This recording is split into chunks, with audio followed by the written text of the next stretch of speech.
Direct and indirect speech. What is direct speech?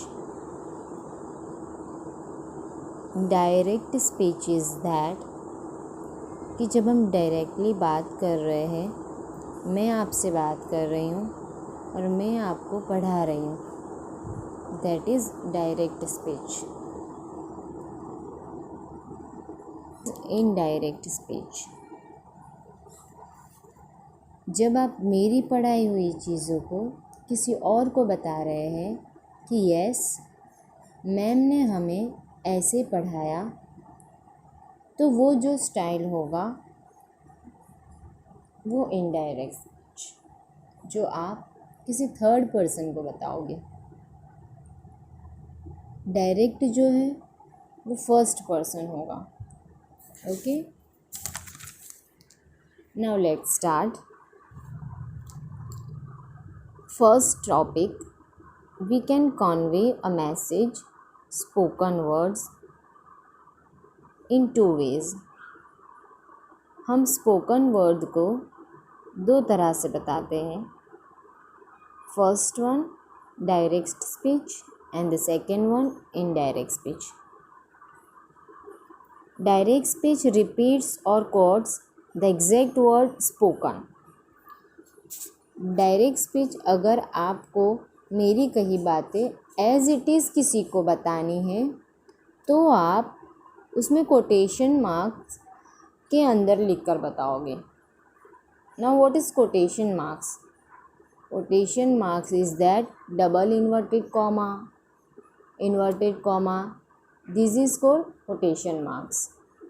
तो जब आप डायरेक्ट स्पीच को अगर मेरी कही बातें किसी को एज इट इज़ बताना चाहते हो तो उसको आपको इन्वर्टेड कॉमा या डबल इन्वर्टेड कॉमा में लिखना है.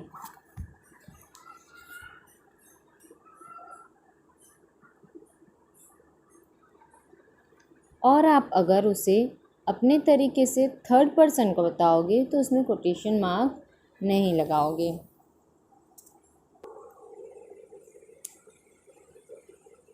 Okay, next, direct speech.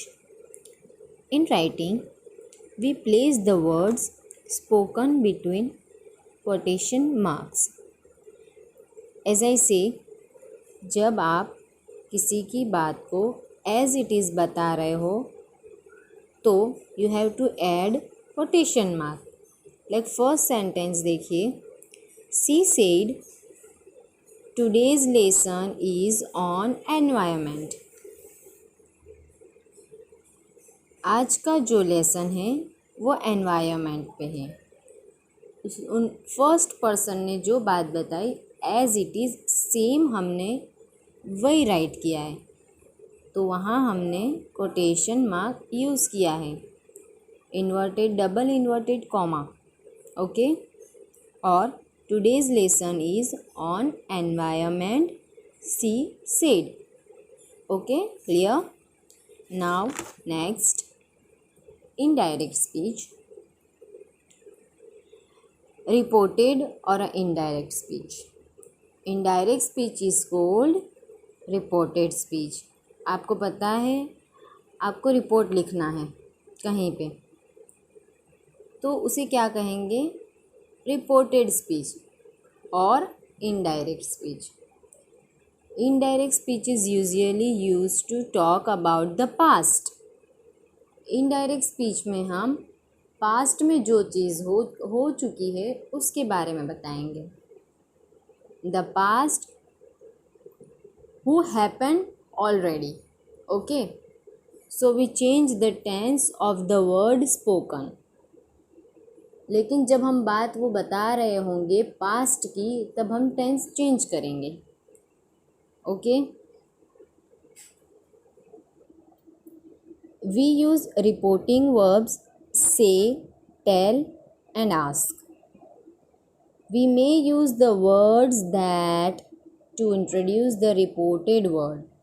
Reported word को इंट्रोड्यूस करने के लिए हम क्या यूज़ करेंगे? That. And inverted commas are not allowed, और वहाँ पे इन्वर्टेड कॉमा अलाउड नहीं है, हम उसको यूज़ कर नहीं सकते। Inverted comma and double inverted comma हम सिर्फ डायरेक्ट स्पीच में ही यूज़ कर सकते हैं कि उसमें हमको फर्स्ट पर्सन की एज इट इज़ बातें बताना है। ओके, इनडायरेक्ट स्पीच में हम डबल इन्वर्टेड कॉमा और any type of comma use करेंगे नहीं। Example of direct speech and indirect speech. First one, she said I met him. उसने कहा मैं उससे मिली। Now second, she said that she had met him. Look here. The first one is she said I met him.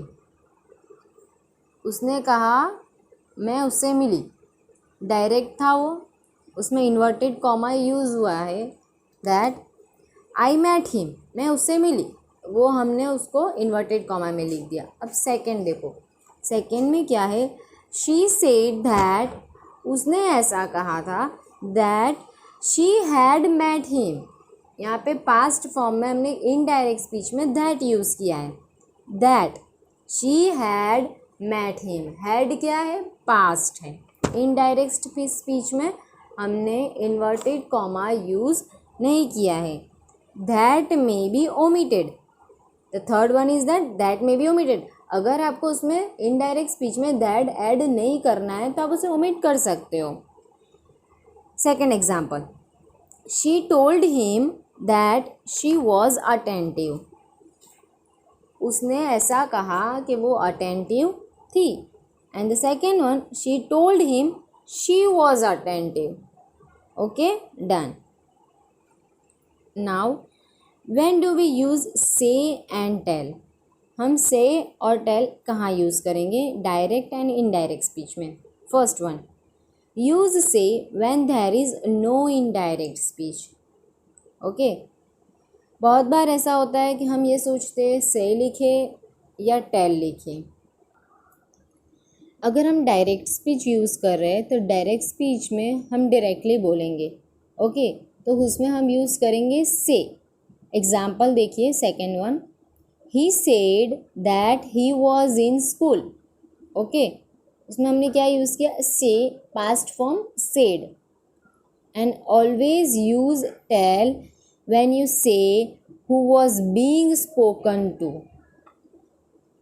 अगर किसी third person के through कहा गया है इनडायरेक्ट स्पीच में, last line, he told me that he was in school.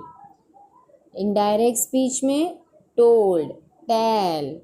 Direct speech में use to say, said. Okay, change of pronouns. According to the second person object and reporting speech change होता है।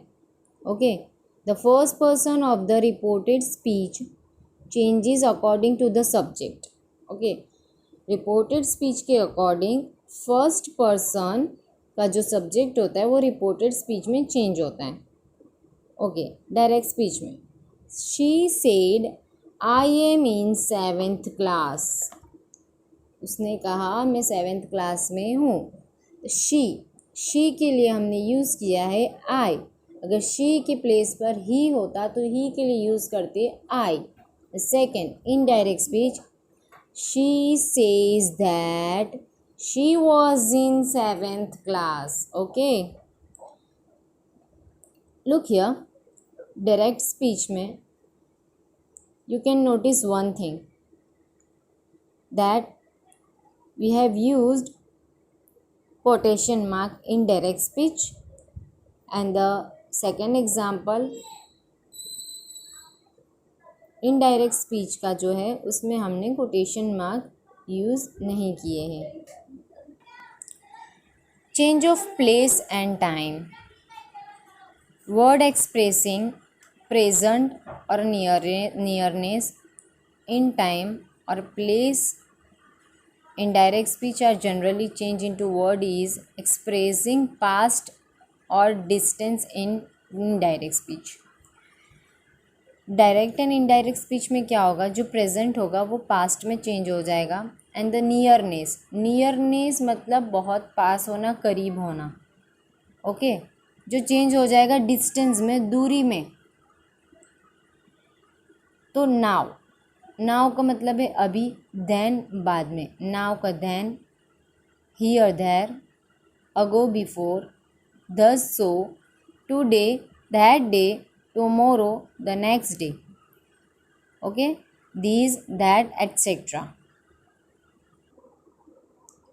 Models that not change in indirect speech: would, could, might, should, ought to। Direct और indirect speech में कुछ models ऐसे हैं जो change नहीं होंगे। First one, direct, he said I should face the challenge. इसको हम कन्वर्ट करेंगे इनडायरेक्ट स्पीच में, ही said that he should face the challenge, okay. तो यहाँ पे मॉडल चेंज नहीं हुआ है, okay. Thank you all for today. This is it. I hope you all are enjoyed. We will continue tomorrow, inshallah.